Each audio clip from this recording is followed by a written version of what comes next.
SideQuest is a product of Colin's Last Stand, an eclectic collection of podcasts and video series supported by fans on Patreon at patreon.com/colinslaststand.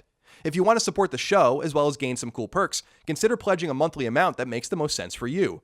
Your support not only helps SideQuest continue into the future, but also supports the production of Sacred Symbols, the all-new PlayStation podcast, Knockback, the retro-themed podcast, and Fireside Chats, the interview series, all under the CLS umbrella.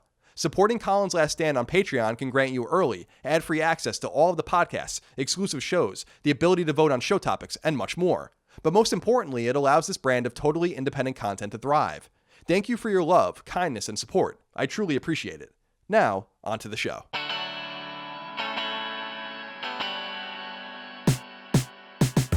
Each month, supporters of Colin's Last Stand on Patreon vote for a topic I should cover in a future episode of SideQuest, and a recent winner asked me to discuss 5 gaming franchises that should come back, and 5 gaming franchises that should go away. I'm undertaking that topic today, but doing so with a couple of twists. For starters, I'm only going to focus on franchises that should come back because I feel the opposite is a bit mean-spirited. SideQuest fans may recall that I made a similar decision some months back, when fans voted for me to talk about the most overrated and underrated games of the last decade, and I decided to only talk about underrated games. Same idea. The other alteration I'm going to make is to focus specifically on PlayStation-owned IP, simply to help focus the video. So here are 10 games or series owned by Sony and presented in alphabetical order that I hope will one day make a comeback, perhaps on PlayStation 5 in the not-so-distant future. Games and series chosen not only because they've been quiet for so long, but because they each fit in some way, shape, or form into the current gaming climate, and could therefore be a boon to PlayStation's catalog. Number 1. Colony Wars. For a few years during the PS1 era, a franchise called Colony Wars burned brightly. Developed by Psygnosis, once one of Europe's most prolific game studios, founded in the mid-80s and acquired by Sony in 1993 before the PlayStation brand even launched, the Colony Wars trilogy allowed players to pilot sophisticated, heavily armed spaceships and padded out the original PlayStation's catalog of exclusives, which was heavy on would-be mascot platformers, JRPGs, and the like, but fairly light on space sims that, like Colony Wars, would have been most at home on mid to late 90s PCs. That's ultimately what made Colony Wars so special. It commanded attention and respect not only because of its at the time beautiful graphics, but because it was so attractive to players who may not call consoles home. The original Colony Wars launched in 1997, and its 2 sequels, Vengeance and Red Sun, followed in 1998 and 2000 respectively. But critical acclaim and some commercial success didn't translate to a continuation of the franchise on PlayStation 2 and beyond. Indeed, right after Red Sun launched, Sony rebranded Psygnosis as Sony Liverpool, and the studio went all in on its 2 racing series for which it was best known, F1 and Wipeout. Colony Wars was inexplicably left behind, and Sony chose never to revisit the series, not only with the studio that created it to begin with, but with any other first or second party teams in Sony's orbit. In today's market, a revived Colony Wars could act as a welcome reprieve from the PlayStation brand's overemphasis on story-driven, narrative-based third-person action games, instead focusing on pure gameplay, which was pretty much what Colony Wars was all about. And hey, a game set in space is always welcome on Planet Moriarty. Number 2. Jeanne d'Arc.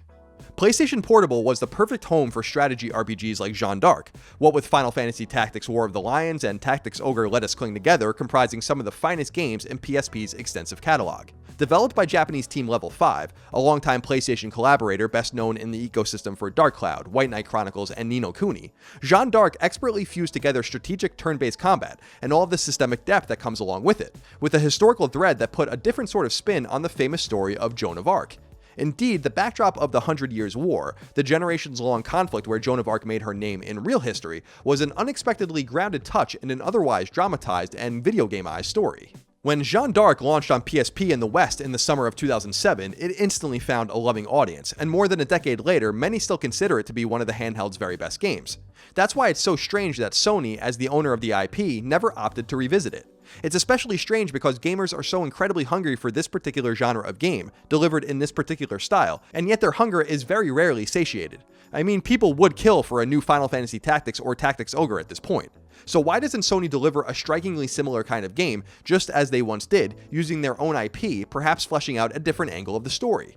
Better yet, why doesn't Sony simply pivot to another historical moment with a different historical character, but very much in the same vein? There's so much potential here, and it's a shame that Sony pretends like Jeanne d'Arc never even happened at all. Something similar would be right at home on PS4's PSN. Number 3. MAG.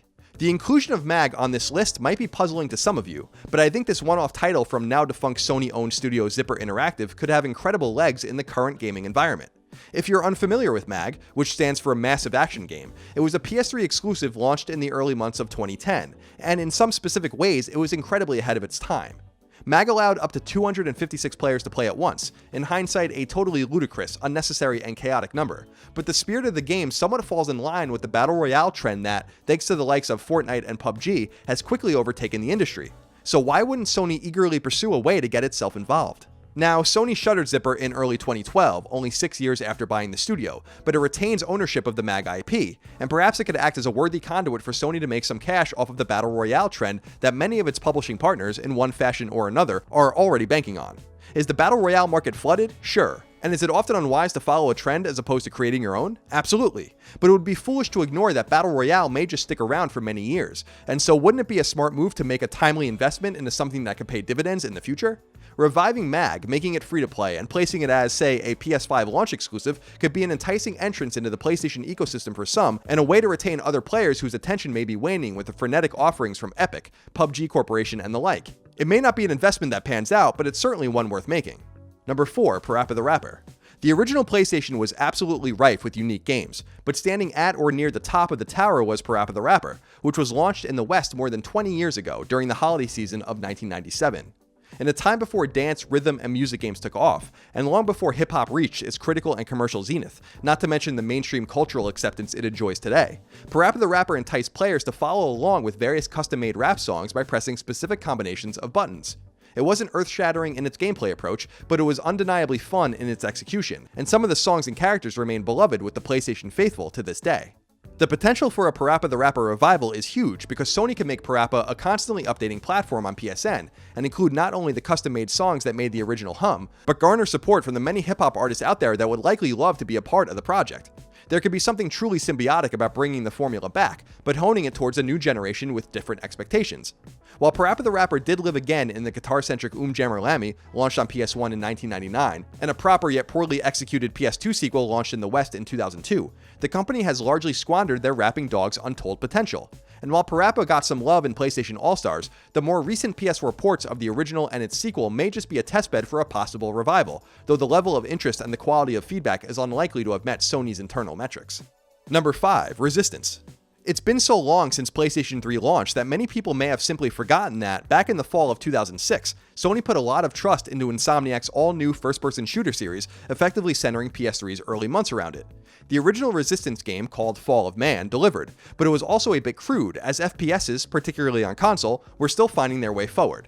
Fast forward more than a decade though, and the first-person shooter renaissance has come full circle.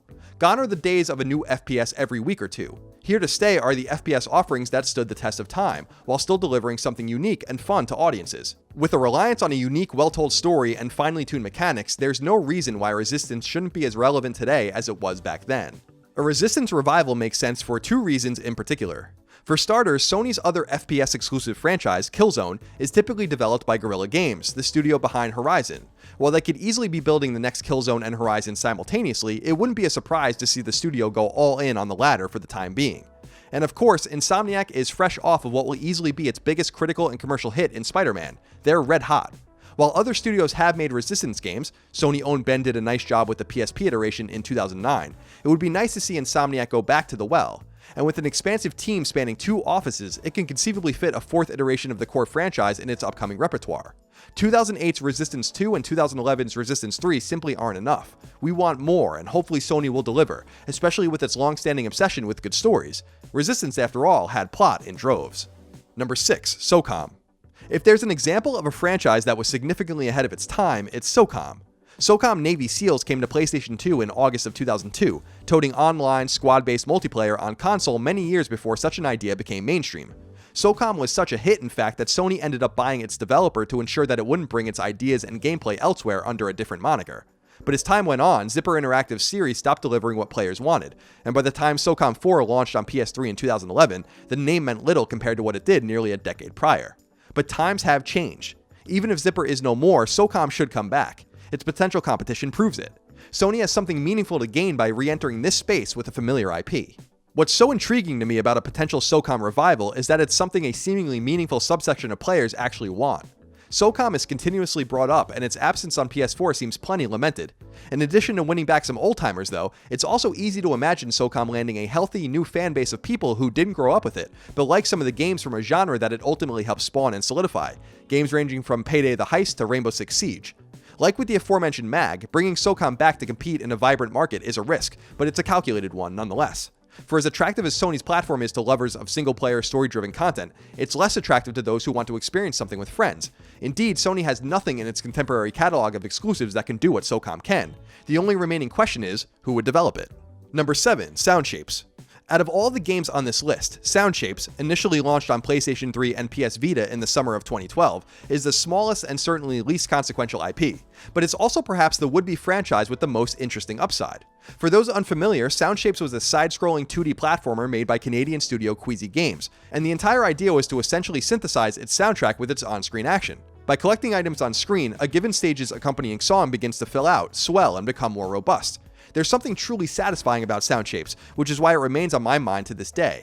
But there's something exciting about what Sony could do with it today, particularly at the cross-section of video games and music. Imagine a platform native to PlayStation Network that, like Guitar Hero and Rock Band before it, has a collection of songs in the form of stages to purchase and download.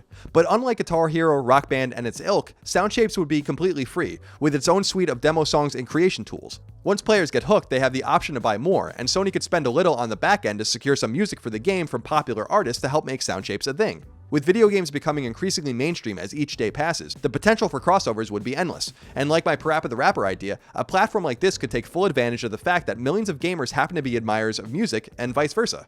Perhaps any stages resulting from the game's built-in creation tools could in turn be monetized, making Sony and players alike a little extra scratch on the side. Number 8. Syphon Filter. Whether fair or unfair, Sony's Syphon Filter franchise, which began on the original PlayStation back in February of 1999, was often compared to Metal Gear Solid, which began around the same time and toted somewhat similar stealth-based gameplay that hinged around a deep story. This comparison hurt Syphon Filter at the time, since Sony Ben's franchise certainly couldn't live up to the heights of Kojima's epic series. But now that Kojima is gone from Konami, and now that Konami seems to be somewhat intent on continuing the franchise without him, much to the chagrin of essentially the entire player base, it could very well be time for Syphon Filter to sneak back in, pardon the pun. It could scratch an itch for a Metal Gear Solid-like experience without all of the baggage and drama that comes along with the MGS moniker. It's been 11 years and counting since we received a new Syphon Filter game. Indeed, none of the 6 games in the series have appeared on any PlayStation platform since PS2 and PSP, so it's certainly been a while. This makes Syphon Filter an intriguing target for a complete reboot, if not under the direction of the original studio, currently making PS4's Days Gone, then under a studio equally as clever. For many PlayStation fans, Gabe Logan has been dormant for long enough, and with both online and offline potential, it's easy to imagine a new Syphon Filter being brought in any number of directions, perhaps becoming as dynamic and different, yet still appealing as Metal Gear Solid 5 was in comparison to the original game. Could Syphon Filter as an episodic release work? Perhaps it could be delivered like a great mystery novel, stretched over a year, each chapter given out a morsel at a time. Frustrating, sure, but profoundly compelling if the game is actually good, and a novel way to retain long-term interest. Number 9. The Getaway. I have literally no idea why Sony abandoned The Getaway. It's the single franchise on this list of would-be comebacks that, above all others, should have already happened. And in the era of Grand Theft Auto 5's years-long dominance, it's safe to say that there still has not been a better time to have it come back than the here and now.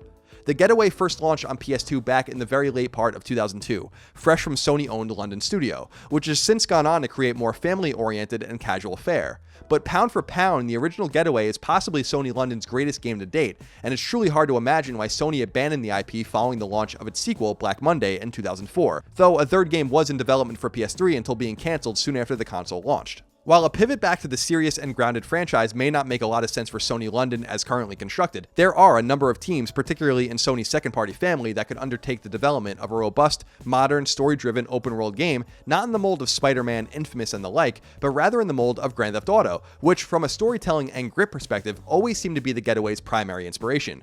But it was really the Guy Ritchie-like plot that was most compelling, keeping in mind that The Getaway wasn't truly open world at all, but almost pseudo-open world, bringing you from one story location to the next. That was almost certainly done to ease development, but in the modern era, there can be no shortcuts. Sony simply didn't see ahead of the curve enough to identify what it could have had on its hands if it just stayed the course with The Getaway, yet there's no reason to think Sony couldn't get another chance to return and triumph. Number 10. The Legend of Dragoon. I've always been a little confused by the popularity of PS1 exclusive JRPG The Legend of Dragoon. It was a good game, sure, but it was also a latecomer to a platform that happens to have what could easily be termed the best collection of Japanese role-playing games in the history of the video game industry. But this quietly developed Studio Japan game, launched in the West in 2000 on the eve of PS2's entrance onto the market, has been consistently beloved by a group of players that rave about it, so much so that it was a cool little surprise and a tip of the cap when dArc, the game's protagonist, was included in the mascot brawler PlayStation All-Stars Battle Royale, albeit as a little advertised DLC character. Oh, and Shuhei Yoshida produced the game long before he became beloved on the internet, so that's pretty cool. A sequel to The Legend of Dragoon was at one time in development, probably for PlayStation 2, but it never saw the light of day, and the franchise dissolved into the background as Sony began to primarily revolve its exclusive catalog around more Western brands, developers, and genres.